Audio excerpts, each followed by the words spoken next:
स्वागत है आप सभी का हमारे इस यूट्यूब चैनल पे। दोस्तों, आरआरबी एनटीपीसी और ग्रुप डी को टारगेट करते हुए मेनली साइंस की साइंस की वीडियोस मैं आपके सामने लाऊंगा। और इस सीरीज में सबसे पहले वीडियो रहेगी आपकी एटम्स एंड मॉलिक्यूल्स की। तो दोस्तों, मैं 1 या 2 मिनट लेके मैं बस आपको समझाना चाहता हूँ कि हमारे पढ़ने का तरीका क्या रहने वाला है। To be very crisp and clear, I would say हम बहुत ही कम पढ़ेंगे पर बहुत ही अफेक्टिव चीज़ पढ़ेंगे। हम बेसिकली ये चीज़ सोच के पढ़ रहे हैं कि what is the most relevant thing according to the exam. मैं आपको यहाँ पढ़ाऊंगा नहीं कि हर एक चीज़ बहुत डिटेल में बता रहा हूँ, ये नहीं है। जो चीज़ बताने लायक डिटेल में है आई विल टेल यू। और आप सबको बेसिकली जो चीज़ें मैंने अंडरलाइन कर रहा हूँ या मैं जो बोल रहा हूँ आपको उस पर बहुत अच्छे से फोकस करना है कि सर क्या बोल रहे हैं। तो मैं बस ये चाहता हूँ आप लोग अभी बस ध्यान से इस स्क्रीन को देखें, जो लिखा हुआ है उसको समझें, और जो मैं पॉइंट आउट कर रहा हूँ, जो मैं समझाने की कोशिश कर रहा हूँ, आप उसको ध्यान दें। ठीक है। और तो चैप्टर स्टार्ट करते हैं। कोई भी डाउट है, कोई भी क्वेरी हो, आप कमेंट बॉक्स में लिख दीजिएगा। और थोड़ा पेन का इशू है, 1 2 वीडियोस आपके पास आएगी जिसमें पेन की थोड़ी प्रॉब्लम होगी, so please adjust and let's start this video. तो this is the chapter 3 of the NCERT book class 9th। नौवीं कक्षा के चैप्टर 3 है एटम्स एंड मॉलिक्यूल्स। ये one of the most important chapter है। बहुत लोग होते हैं वो सॉलिड लिक्विड और गैस वाले चैप्टर से स्टार्ट करते हैं। मैं डायरेक्टली जंप करता हूँ आपके पास एटम्स एंड मॉलिक्यूल्स के ऊपर। तो देखो, सबसे पहले यहाँ पर आपने समझना है कि ये पैराग्राफ सिंपली ये कह रहा है कि पहले एक इंडियन फिलोसफर हुए थे जिनका नाम था महर्षि कनक। ठीक है। उन्होंने क्या कहा, देखो भाई, आपके पास सिंपल सी बात है कि आपके पास ये कोई चीज़ है। ठीक है। ये आपके पास कोई पदार्थ है, कोई मैटर है। आप इसको ब्रेक डाउन करते जाइए, करते जाइए, करते जाइए, करते जाइए। एक ऐसी स्टेज आएगी जहां पर इसको आप फर्दर डिवाइड नहीं कर सकते। उसको महर्षि कनिष्ठ ने कहा कि भाई उसको हम एटम कहेंगे, यानी कि इन हिज लैंग्वेज उसको हम परमाणु बोलते हैं। इसी के बेस पे एक डेमोक्रेटस और लेसोपियस, इन लोग ने बस जो इसको परमाणु बोला है उसी को इन्होंने एटम बोल दिया है। और आज जैसे कि हम मोस्टली ग्रीक और लैटिन को फॉलो करते हैं, तो इसलिए हम आजकल एटम्स बोलना प्रेफर करते हैं। तो एटम का मतलब क्या होता है? देखो, पहले ये थ्योरी ये थी कि कहते थे कि एटम्स कोई ऐसी चीज है जिसको हम फर्दर डिवाइड नहीं कर सकते, बट ये थ्योरी बाद में चल के हम पढ़ेंगे कि रॉन्ग साबित होती है। हम उसको एटम से हम इलेक्ट्रॉन्स, एटम्स के अंदर इलेक्ट्रॉन्स, प्रोटॉन्स, और अब तो बहुत बड़ी क्लासिफिकेशन चली गई है। ठीक है, बहुत सारे और भी क्लासिफिकेशन हो चुकी है। तो आगे चलते हैं। तो एटम से आप मतलब समझ गए एटम का मतलब क्या है? एटम का बेसिकली मतलब ये है कि आपके पास जो एक मैटर है आप उसे फर्दर डिवाइड नहीं कर सकते। एक ऐसा स्टेज आएगा, पहले की थ्योरी के हिसाब से एक ऐसा स्टेज आएगा जहां पर इसे फर्दर डिवाइड नहीं कर सकते, उसको लोगों ने एटम बोला। अब यहाँ इस चैप्टर के अंदर सबसे इंपॉर्टेंट जो है वो आपके पास है लॉ ऑफ केमिकल कॉम्बिनेशन। सबसे पहले आपके पास पूछा जाएगा दिया किसने था, तो आपको ये नाम याद रखिए, एंटोनियो एल लेवाइजर। आप लेवाइजर भी याद कर लेंगे तो भी आपके पास काम चलेगा। देखो, समझते हैं लॉ ऑफ केमिकल कॉम्बिनेशन क्या है। आप लोग ने बहुत अच्छे से सुना होगा, एनर्जी के बारे में सुना होगा कि भाई energy can neither be created nor be destroyed. ठीक है। तो वही चीज केमिकल कॉम्बिनेशन है। चलो इसको मैं आपको बहुत ही बेसिक फंडा से बताता हूँ। आपके पास कोई चीज ए है, फिर आपने उसके अंदर कोई चीज बी मिलाई और आपके पास कोई चीज सी मिली है। ठीक है। आपको कोई चीज सी मिलती है, तो आप मुझे बताइए जो ए और बी का जो मास होगा उसको आप ऐड करेंगे, और ये मानते हुए कि आपका जीरो वेस्टेज है और कोई भी चीज ऐड नहीं हो रही है बाहर से, तो जो सी होगा वो भी आपका ए प्लस बी के इक्वल ही होगा ना। यही सिंपल है लॉ ऑफ केमिकल कॉम्बिनेशन। ठीक है।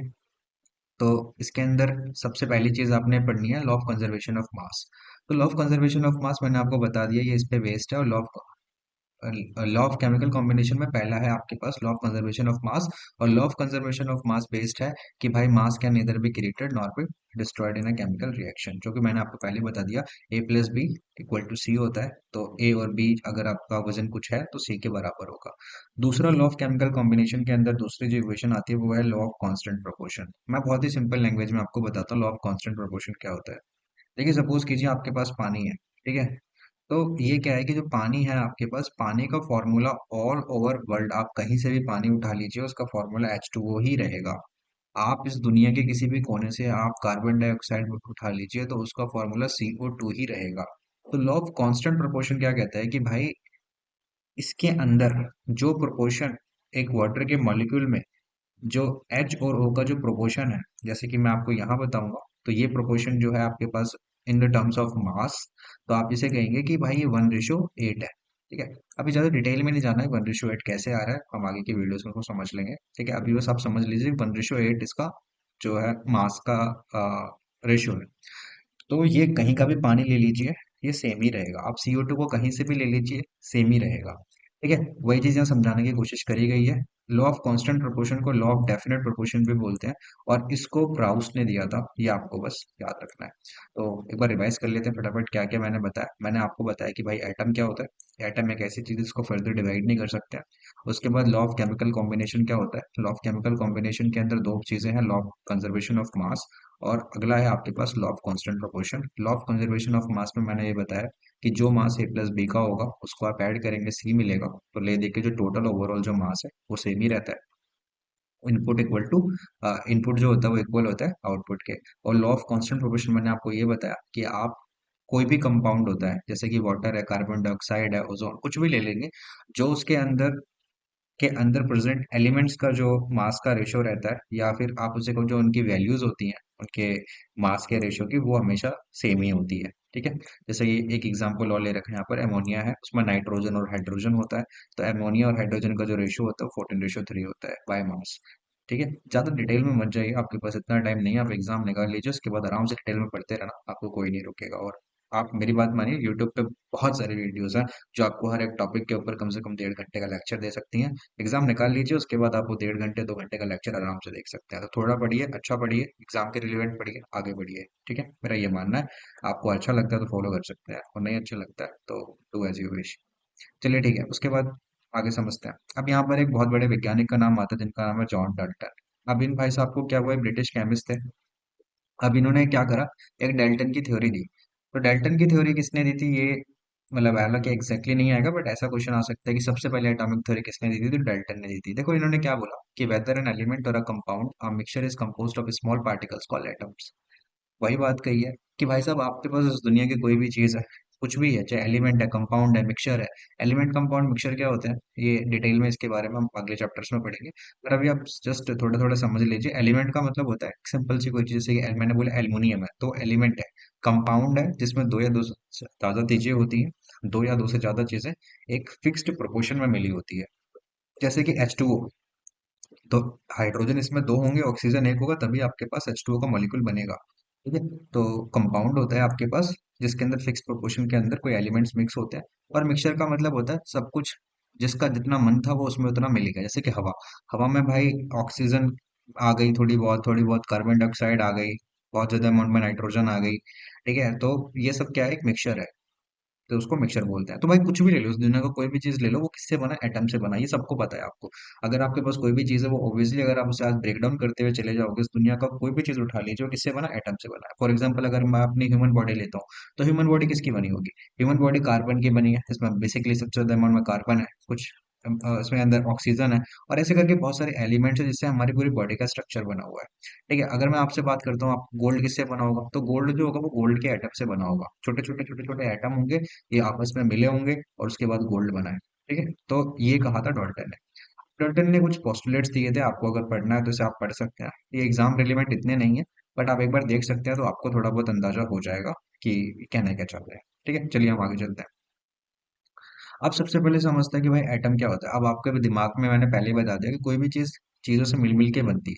अगर मैं बात करता हूँ कि सपोज दैट मैंने एक बॉक्स बनाया, तो आप बॉक्स किससे बन के बना होगा, छोटी छोटी लाइन से। ये छोटी छोटी लाइन किससे बनी होगी, छोटे छोटे डॉट से। तो इसी तरीके से आप कोई भी स्ट्रक्चर ले लीजिए, ठीक है, अपने रूम में आपके आसपास कुछ भी पड़ा होगा, तो बहुत छोटी छोटी चीजों से मिलके बनता है, जिसको हम एटम बोलते हैं। अभी के लिए आपको सिर्फ इतना पता होना चाहिए। एटम का साइज आप सोच भी नहीं पाएंगे, आप इतना छोटा होता है, आप जितना इमेजिन करेंगे उससे काफी कम होता है। अगर हम, ये तो एटम का साइज है, अगले चैप्टर में हम पढ़ेंगे कि एटम का साइज 10⁻⁹ है, मीटर। ठीक है, अभी और वहां पर न्यूक्लियस का साइज तो 10⁻⁻15 है। ठीक है, मतलब आप ऐसा समझ लीजिए, मैं आपको जस्ट एक मतलब एक जस्ट फॉर एन एग्जांपल, आप इसको एकदम थोड़ा लाइटली लीजिएगा। मैं कहने का चाहता हूँ कि ये स्टेडियम है, जो बड़े बड़े स्टेडियम होते हैं, आप ऐसा मान लें उस स्टेडियम में एक गोल्फ की बॉल आप बीच में रख दीजिए। ठीक है, this is this size of nucleus. ठीक है, आप इमेजिन कीजिए कि मैं किस चीज की बात कर रहा हूँ। ठीक है, और ये 1/10⁹ को आप ऐसा इमेजिन कीजिए कि आपके पास 1 मीटर आपने पता होगा। ठीक है, इसका जो इसका अगर आप 1/10⁹ पार्ट निकालेंगे, तो मैं उसकी बात कर रहा हूँ। ज्यादा डिटेल में नहीं जाना है, जस्ट अगर आपको नहीं समझ आ रहा है तो आप जस्ट ये ध्यान रखिए, जो एटॉमिक रेडियस होता है वो बहुत कम होता है। आप यूट्यूब पे सर्च कीजिएगा 1 नैनोमीटर कितना होता है, तो आपको कोई वीडियो मिल जाएगी, आप समझ सकते हैं मोटे मोटे तौर पे कि क्या होता है। ठीक है, इसमें एक दो चीजें मैं आपको बाद में बताऊंगा। 10 की पावर 9 आपने ध्यान रखना है कि नैनोमीटर होता है। ठीक है, जो एटॉमिक रेडियस का साइज होता है इतना होता है। और 10 की पावर -10 आर्म स्ट्रॉन्ग होता है। 10 की पावर -9 को हम नैनो कहते हैं। तो ये दो चार चीजें हैं, आप देख सकते हैं, कोई भी टेबल आप एक बार सर्च कर लीजिएगा, और वो भी मैं आपको बता दूंगा, इतना कोई जरूरी नहीं है, बस मेजर आपको थोड़ा थोड़ा पता होना चाहिए। 10 की पावर -10 को हम आर्मस्ट्रॉन्ग कहते हैं, और 10 की पावर 9 को हम नैनोमीटर बोलते हैं। ठीक है, जैसे कि आप देखिए, सिलिकॉन का इमेज दिखाया हुआ है। छोटे छोटे छोटे छोटे छोटे छोटे मॉलिक्यूल्स हैं, ये मिलके सिलिकॉन की एक लेयर बना रहे हैं। अब ऐसे कितनी सारे लेयर्स मिलेगी तब जाके एक सिलिकॉन का एक इतना सा पार्ट बन रहा होगा। ठीक है, तो जस्ट फॉर ये हमारी इमेजिनेशन से परे ये वाली चीज है। ठीक है, अब समझते हैं आगे। तो डेल्टन जो थे वो पहले साइंटिस्ट थे जिन्होंने इन इस तरीके के एलिमेंट्स को नामकरण करने की कोशिश करी है। जैसे कि हाइड्रोजन है, या कार्बन है, ऑक्सीजन है, फॉस्फोरस है, sulphur, iron, copper, lead, silver, gold, platina और मरकरी। अब इसमें याद क्या करना है, देखिए वैसे बहुत रेयर केसेस है कि ये पूछ सकते हैं। आपको एक बार मोटे मोटे तौर पे देख लीजिएगा कि हाइड्रोजन के अंदर एक होता है है ना, फिर कार्बन के अंदर ये भरा हुआ है, ऑक्सीजन खाली है। ये तो आपको याद हो जाएंगे, iodine, silver, platina, gold, copper, lead, silver. ठीक है, अब इसमें एक फॉस्फोरस होता है, वो तीन है। सल्फर चार है, और मरकरी ऐसे, ये आपको phosphorus, sulphur, mercury, oxygen, carbon और हाइड्रोजन, ये जो मैंने टिक लगाए हैं आप उनको एक बार देख लीजिएगा। अब इसमें देखिए, आइए समझते हैं। सबसे पहले किसने दिए थे? डाल्टन ने दिए थे। पर जो आज का सिस्टम की बात करते हैं, जैसे कि आज मैं आपको कहता हूँ एल्युमिनियम का नाम लिखने के लिए, तो आप लिखते हैं AL। ठीक है, ये नामकरण किसने करा था? तो बेrzelius रहेगा। 99% आपके एग्जाम अगर क्वेश्चन आता है कि symbols of element be made from one और two letters of the name of the elements, किसने बताया? तो बेrzelius। ये इंपॉर्टेंट है, आप इसको ध्यान रखिएगा। ठीक है, डाल्टन भी आएगा, अगर बेrzelius नहीं है तो डाल्टन आंसर होगा। पर डाल्टन 99% केस है कि नहीं होगा, बेrzelius आंसर उसके अंदर ऑप्शन में होगा, तो यू मस्ट टेक बेrzelius। क्योंकि आज की जो मॉडर्न सिस्टम हम यूज करते हैं सिंबल्स के लिए, वो बेrzelius के द्वारा दिया हुआ है। ठीक है, अब देखिए इसमें दो चार चीजें मैंने एक्स्ट्रा जोड़ी हुई है। बहुत सारे नाम ऐसे होंगे ना, जैसे कि आपको मिलेंगे कि मैंने आपसे बोला कि सपोज दैट मैं आपको बोलता हूँ आप हाइड्रोजन लिखिए, तो आप लिखेंगे एच फॉर हाइड्रोजन। आप हीलियम लिखिए तो आप लिखेंगे H और E, तो ये हीलियम हो गया। ठीक है, तो बहुत सारे ऐसे हैं जिनके शायद पहला या फर्स्ट और सेकंड लेटर से मिलके बहुत सारे सिंबल्स बने हुए हैं। पर कुछ ऐसे सिंबल्स होंगे जो फर्स्ट और सेकंड लेटर से नहीं बने हुए हैं, वो अलग से नाम कहीं और से लिया गया है। जैसे कि आप कॉपर देखें, कॉपर के जो हम रिप्रेजेंट करते हैं वो करते हैं C और U। तो ये कहाँ से लिया गया है? साइप्रस से लिया गया है। तो ये आपको पता क्या रहना चाहिए, कॉपर का सिंबल होता है Cu। Cu का मतलब क्या है? साइप्रस। ऐसे ही आपको पता होना चाहिए कि ये नीचे मैंने टिक लगाया हुआ, ये आपको पता होना चाहिए। Fe जो होता है वो फेरम है, जो कि आयरन का है। फिर Na क्या है? सोडियम है, जो नाइट्रियम का है। और पोटेशियम में जो K है उसका मतलब क्या है? केलियम। ये इंपॉर्टेंट है, ये आपको पता होना चाहिए कि आयरन का सिंबल होता है Fe। Fe का मतलब क्या है? फेरा। सोडियम का सिंबल है Na, जिसका मतलब है नाइट्रियम। और पोटेशियम का K है, जिसका मतलब है केलियम। देखिए, हम सिंबल लिखते कैसे हैं? देखो, ये सब चीजें ना आपको रटनी नहीं है। ठीक है, अभी क्या है, मैं आप जस्ट आप थोड़ा बहुत फ्लो के हिसाब से चल लीजिए। आगे आने वाली वीडियोस में जब हम थोड़ी बहुत केमिस्ट्री को अच्छे से पढ़ चुके होंगे, 4 5 लेक्चर ले चुके होंगे, ये सब चीजें आपके क्रिस्टल क्लियर अपने आप समझ आ जाएंगी। ठीक है, ज्यादा दिमाग लगाने की जरूरत नहीं पड़ेगी आपको। देखो, हाइड्रोजन का मतलब H होता है, एल्यूमिनियम का मतलब Al होता है। समझाने की कोशिश ये करी गई है कि जो सेकंड वाला लेटर होता है ना, वो हमेशा लोअर केस में लिखते हैं, आप छोटा लिखते हैं, Al लिखेंगे, नॉट ये Al नहीं लिखेंगे, Al लिखेंगे। ठीक है, ये इसमें समझाने की कोशिश करी गई है। तो एक बार दोबारा से मैं जो छोटा सा मैंने बताया आपको एक बार रिवाइज करवा देता हूँ। सबसे पहले आपने यहाँ ध्यान रखना है कि जॉन डाल्टन भाई साहब ने एटॉमिक थ्योरी दी थी सबसे पहले। कब दी थी? ईयर भी बहुत बहुत इंपॉर्टेंट है, इसमें शायद ईयर मेंशन नहीं है। हाँ, ये रहा 1808। ठीक है, 1808 में दी थी, ये भी आपको पता होना चाहिए। अब उसके बाद एटम क्या होता है मैंने आपको रफली बता दिया, उससे शायद ही कोई क्वेश्चन आएगा। एटॉमिक रेडियस का साइज आ सकता है, तो वो नैनोमीटर में होता है। ठीक है, एटॉमिक रेडियस का साइज किसमें होता है? नैनोमीटर में होता है। उसके बाद 10 की पावर -10 जो होता है वो एटम ऑफ हाइड्रोजन होता है, ये थोड़ा याद रखेंगे तो ठीक है। और आर्मस्ट्रॉन्ग इसकी यूनिट होती है। फिर मैंने आपको बताया, आपके एग्जाम में आएगा कि मॉडर्न डे सिंबल जो हम यूज करते हैं वो किस पे बेस्ड है, तो बर्जीलियस पे बेस्ड है, ये आपको पता होना चाहिए। उसके बाद ये कुछ सिंबल्स मैंने आपको बता दिया, हाइड्रोजन कार्बन, जो मेन मेन मैंने आपको बताया, hydrogen carbon, oxygen, phosphorus, sulphur. और यहाँ से आपको नीचे वाले तो इजी है, मरकरी। ठीक है, ये 6 7 हैं जो आपको पता होने चाहिए, वो आप याद रखेंगे। फिर मैंने आपको बताया कि सर कॉपर है, तो कॉपर का नाम कहाँ से लिया गया है? साइप्रस से, और इसकी जो सिंबल होता है वो क्या होता है? Cu होता है। वैसे आप आयरन सोचेंगे तो आई होना चाहिए, पर आई नहीं है, ये एफ ही होता है, क्योंकि एफ जो नाम है वो फेरम है। सोडियम क्या है, एन है नाइट्रियम, और पोटेशियम क्या है, हीलियम। और मैं क्यों कह रहा हूँ इन्हें याद रख लो, इन्हें याद इसलिए कर लो यार, क्योंकि ये तीन चार ही आपने याद करने हैं, बाकी जो सिंपल है वो तो मिल जाएंगे आपको, मैं अभी नीचे दिखाऊंगा। मोस्टली लगभग लगभग ऐसे हैं, आप नहीं भी याद करोगे तो आपको समझ आ जाएगा, ठीक है। उसके बाद चलेंगे हम अगले टॉपिक, एटॉमिक मास। देखो यार ये बहुत इंपॉर्टेंट चीज़ है, बस मैं थोड़ा समझाने की कोशिश करूंगा, मैं पूरी कोशिश करूंगा कि आप मेरी बात जो मैं समझा रहा हूँ वो समझ जाए, ठीक है। अब इससे पहले थोड़ा सा हम ये टेबल देख लेते हैं एक बार फटाफट से। देखो एल्युमिनियम में एल आता है तो एल आ गया, आर्गन में ए आर आता है, ए आर आ गया, बेरियम बी ए आता है, बी आ गया, बोरोन में भी। अब ये थोड़ा सा आप कंफ्यूज हो सकते हैं, तो एक बार दो बार देखेंगे ना तो क्लियर हो जाएगा, ठीक है। और नहीं भी देखेंगे तो आगे वाले चैप्टर्स में काफी बार, ये तीन चार बार आएंगे, I will clear them for you, ठीक है। ब्रोमीन में बी आर हो गया, कैल्शियम में सी हो गया, कार्बन में सी हो गया, क्लोरीन में सी एल हो गया, कोबाल्ट में सी ओ हो गया, ठीक है। कॉपर में मैंने बताया सी यू। आप बताओ फटाफट से, सी यू किसका था, साइप्रस, ठीक है। क्लोरीन क्या है, एफ। गोल्ड क्या है, ए यू। अब ए यू क्या है, ए यू क्या है, ओरियम, ठीक है, ओरियम। हाइड्रोजन क्या है, H. Iodine I, iron F ही क्या है, फेरम। फिर यहाँ पर लेड है, PB. Magnesium M G. Neon क्या है, एन ई। नाइट्रोजन एन है, और ऑक्सीजन ओ है, पोटेशियम के है, और सिलिकॉन एस आई, सिल्वर ए जी। अब ये जो आपने है थोड़ा थोड़ा आपने एक बार देख लेना मोटे मोटे तौर पे, ज्यादा डिटेल में जाने की जरूरत नहीं है। चलते हैं, थोड़ा इंपॉर्टेंट टॉपिक है यार, वो है एटॉमिक मास, ठीक है। इसको बस मैं थोड़ा कुछ समझाने की कोशिश करता हूँ, आप एक बार मैं जो बता रहा हूँ ना, एक बार उसको देख लो आप, ठीक है। तो सॉरी, देखो यहाँ से देखते हैं। चले आप दुकान पे गए और आपने दुकान में बोला कि भैया मुझे 1 किलोग्राम चीनी दे दीजिए, ठीक है। दुकानदार क्या करता है, 1 किलो का बट्टा उठाता है, और ये रखा उसने 1 किलो का बट्टा, और इस तरफ आपने उसने चीनी तोलना स्टार्ट कर दी, और जब ये बीच वाला जो कांटा है वो इक्वल हो जाता है तो 1 किलो चीनी तुल गई है। कभी आपने सोचा है कि किसके अंदर ये चुलमुची होगी कि भैया 1 किलो का बट्टा इतना ही होगा, 1 केजी का मतलब यही होगा? कभी किसी ने तो सोचा होगा ना। किसने कह दिया? अगर मान के चलिए एक नई दुनिया बसाते हैं, और मैं आज से कह देता हूँ कि भाई आज का किलो, आज जो 10 किलो है ना वो कल के दिन में 1 किलो हो जाएगा, सपोज दैट मैं बोल देता हूँ, और धीरे आने वाली धीरे धीरे जनरेशन उसको फॉलो अप करती रहेगी, और वो एक मान्य हो जाएगा कि भाई ये जो था वो 1 किलो होता है। मैं कहना क्या चाहता हूँ कि जो ये यूनिट्स है ना, 1 किलोग्राम और जो 1 लीटर, ये जो यूनिट्स होती है ना, इन यूनिट्स के पीछे एक कहानी होती है। कहानी क्या होती है कि आप किसी चीज को स्टैंडर्ड मानते हैं, ठीक है, और फिर आप उस स्टैंडर्ड से ना बाकी चीजों की तुलना करते हैं। जैसे मैंने इस कहीं पर बोला होगा कि मैंने कुछ चीजें रखी होंगी, और मैं कहूंगा आज से हम इसको 1 लीटर बोलेंगे, ठीक है। और उसके बाद क्या हुआ कि इस दुनिया के अंदर ये सिस्टम अपना लिया गया कि अगर कोई चीज इससे 1.5 गुना है तो हम बोलेंगे 1.5 लीटर है।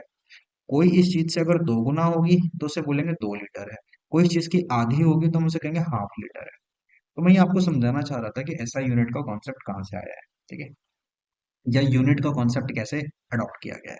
अब समझिए, अब मैं आपको समझाने तो जा रहा हूँ, बहुत ही इंपॉर्टेंट है, ठीक है। उसके आप कैसे समझ सकेंगे, पहले क्या करा गया, सबसे पहले कहानी क्या हुई कि हमने सोचा देखो भाई एटम है, इसका कुछ तो मास होगा, कुछ तो मास होगा, ठीक है, एग्री। अब जो ये मास होगा उसको हम नापने के लिए एक स्टैंडर्ड बनाना चाहते थे। अब वो स्टैंडर्ड सबसे पहले क्या बनाया गया, वो स्टैंडर्ड रखा गया कि भाई देखो ऑक्सीजन का मॉलिक्यूल है, ठीक है। इस ऑक्सीजन का जो 1/16 होगा, इस ऑक्सीजन के मॉलिक्यूल का 1/16 पार्ट होगा, उसका जो वेट होगा, उसका जो वेट होगा वो होगा equivalent to 1 atomic mass unit, जिसको आज के टाइम में हम यू से रिप्रेजेंट करते हैं, ठीक है। समझ आया आपको मैंने क्या बोला? दोबारा समझिए। मैंने कहा कि मैंने ऑक्सीजन ले लिया, इस ऑक्सीजन का कुछ वजन होगा, मैंने उस वजन का 1/16 करा, और मैंने इसको स्टैंडर्ड तय कर दिया कि भाई ये स्टैंडर्ड होगा जिसके बेस पे हम सारे के सारे एटॉमिक मास यूनिट्स निकालेंगे। जैसे अगर मैं कहता हूँ कि पर्टिकुलर कोई एटम है, कैल्शियम है, इसका एटॉमिक मास यूनिट क्या है, 40 है, तो उस टाइम के हिसाब से क्या होगा कि एक्चुअली क्या होगा, इसका मतलब जब आप एक ऑक्सीजन लेंगे, आप उसका 1/16 मास निकालेंगे, और आप उसको 40 से मल्टीप्लाई कर रहे होंगे, तो जाके आपके पास एक्चुअल वजन आएगा कि कैल्शियम का एक्चुअल वजन क्या है। देखिए, ये सब बताने के बाद मुझे बड़ा अफसोस हो रहा है कि मुझे बताना पड़ेगा आपको कि भाई अब ये एक्सेप्टेबल नहीं है, ठीक है। अब जो मास जो ऑक्सीजन का मास है, ये वाले कॉन्सेप्ट को वैलिड नहीं किया गया है। अब एक्चुअली में जो आपके पास नया कॉन्सेप्ट आ चुका है वो होता है carbon 12। Very very important for exam. Carbon 12 isotope was chosen as a standard reference for measuring atomic mass. अब देखिए क्या है कि जिस तरीके से मैंने ऑक्सीजन की पूरी कहानी बताई है ना, बस वही आपने समझ। सपोज करो ये कार्बन 12 का मॉलिक्यूल है, फिर मैंने इसके 12 हिस्से कर दिए, फिर मैंने एक हिस्सा करा है, फिर मैंने कहा ये बराबर है 1 AMU। इसका मतलब क्या है कि भाई अगर ये एक है, अगर मैं कहता हूँ 4 AMU, तो आप इसका मतलब समझा सकते हैं मेरे को क्या है। 4 AMU का मतलब ये है कि जो इसका वजन होगा ना, इससे 4 टाइम्स इसका वजन होगा। तो आपने यहाँ से क्या सीखा, आपने सिंपली ये सीखा कि एटॉमिक मास यूनिट का जो कॉन्सेप्ट है उसका मतलब ये होता है कि भाई जो एटम का वजन कितना होता है, उसका भार कितना है, उसे एटॉमिक मास कहते हैं। और एक एटॉमिक मास जो होता है वो 1/12 होता है mass of an atom of carbon 12। मैंने पूरा समझा दिया है, अगर आपको नहीं समझ आए तो कमेंट में बता दीजिएगा, मैं एक बार दोबारा किसी एक शॉर्ट वीडियो में आपको समझाने की कोशिश करता हूँ। ठीक है यार, चलिए ठीक है। उसके बाद हम नेक्स्ट टॉपिक में मूव ऑन कर रहे हैं, उससे पहले हाँ एक बार ये देख लीजिए, मैं इसको क्लियर कर देता हूँ एक बार। देखिए, यहाँ समझ लीजिए एक बार थोड़ा सा कि एटॉमिक मास, एटॉमिक मास में थोड़े कुछ कुछ अभी आप टेम्पोररी याद कर लीजिए, थोड़ा इजी होगा। और इसको थोड़ा सा याद कर लीजिएगा क्योंकि याद ही करने हैं, आगे चल के भी याद ही करने पड़ेंगे। तो इसका याद करने का तरीका भी I will tell you. Hydrogen में क्या होता है, एक होता है। कार्बन में क्या होता है, इसका जो मास होता है वो 12 होता है। नाइट्रोजन का 14 होता है, ऑक्सीजन 16 होता है, सोडियम 23 होता है, मैग्नीशियम कितना होता है 24। सोडियम का बताइए सिंबल क्या होता है, क्या होता है Na। ठीक है। सल्फर 32, क्लोरीन 35.5 और कैल्शियम क्या है 40। अब चलते हैं नेक्स्ट टॉपिक पे। और इस वीडियो के लिए लास्ट टॉपिक रखेंगे, अगले वीडियो में चैप्टर कंटिन्यू करेंगे। ठीक है, हाउ डू एटम एग्जिस्ट। अब एटम एग्जिस्ट कैसे करते हैं, अब इसको इस चीज को समझिए। देखिए आपको ऐसा नहीं है कि बहुत रेयर, कुछ देखो कुछ एलिमेंट्स ऐसे रहते हैं, कुछ एटम ऐसे रहते हैं जो नॉन रिएक्टिव होते हैं। ठीक है, नॉन रिएक्टिव। कुछ होते हैं जो हाईली रिएक्टिव होते हैं। अब मैं आपको क्यों समझा रहा हूँ इस बात को समझिएगा आप। मैं ये समझाने की कोशिश कर रहा हूँ कि बहुत सारे ऐसे एटम्स होते हैं जो इंडिपेंडेंट एग्जिस्ट नहीं कर सकते हैं। कहने का मतलब ये, आपको गोल्ड मिलता है, ठीक है, पर आप ऐसे हवा में दौड़ोगे कि आपको नाइट्रोजन का मॉलिक्यूल मिल जाए, आपको ऑक्सीजन का मॉलिक्यूल मिल जाए, तो वो नहीं मिलता है। वो actually, sorry I am sorry, molecule नहीं, एटम। आपको अकेला ऑक्सीजन का एटम मिल जाए, आपको अकेला नाइट्रोजन का एटम मिल जाए, ये नहीं मिलते। बिकॉज एक्चुअली क्या रहते हैं, ये अकेले एग्जिस्ट नहीं करते हैं, इनको हमेशा साथी और पार्टनर की जरूरत होती है, जैसे कि आपको आपके पार्टनर की हमेशा जरूरत होती होगी, उसी तरीके से। तो ये क्या होता है, ऑक्सीजन में O2। मतलब क्या है यहाँ पर कि ये इनका ये कॉन्सेप्ट है, हम भाई भाई साथ में रहेंगे, हम अकेले एग्जिस्ट नहीं कर सकते। फिर कुछ ऐसे एलिमेंट होते हैं या कुछ ऐसे एटम होते हैं जो नेचर में इंडिपेंडेंट एग्जिस्ट कर पाते हैं। जैसे कि उसमें क्या है, आपने AU बताइए, AU किसका साइन है, ओरियम, जिसका मतलब क्या है गोल्ड। ठीक है। AG अर्जेंटियम, ठीक है, किसका है, सिल्वर का है। ठीक है। ये टॉपिक हम लोग कल करते हैं। ठीक है, ये इंपॉर्टेंट टॉपिक है। उसके बाद व्हाट इज अ मॉलिक्यूल, और यहाँ से हम एक बार कल के लगभग लगभग 3 वीडियोस होंगे और ये चैप्टर कंप्लीट हो जाएगा। और बिलीव मी कि इससे अच्छी वीडियोस आपको मिल नहीं सकती है। आप इसको अपने स्पीड के हिसाब एडजस्ट कर लीजिएगा। और अगर आपको वीडियो पसंद आती है तो प्लीज़ लाइक कीजिए, सब्सक्राइब कीजिए और इसको शेयर कीजिए और सपोर्ट कीजिए, ताकि मैं ऐसे ही आपके लिए इंफॉर्मेटिव और एग्जाम रिलेवेंट पूरी पूरी वीडियो बना सकूं। और दूसरी चीज़ मैं आपको ये बताना चाह रहा हूँ कि देखिए साइंस को थोड़ा मैं डिटेल में इसलिए भी पढ़ा रहा हूँ बिकॉज NTPC और ग्रुप डी, इन दोनों के अंदर साइंस का अच्छा खासा वेटेज होता है। साइंस के कुछ अच्छे लेवल के क्वेश्चंस आते हैं, तो आपको साइंस अच्छे से आनी चाहिए। ठीक है, तो मैं उम्मीद करता हूँ आपको ये वीडियो पसंद आई होगी। एंड प्लीज़, आपको अगर पसंद आती है तो लाइक कीजिए और सब्सक्राइब कीजिए और शेयर कीजिए। So thank you all of you, मिलते हैं नेक्स्ट वीडियो में, तब तक के लिए टेक केयर, जय हिंद।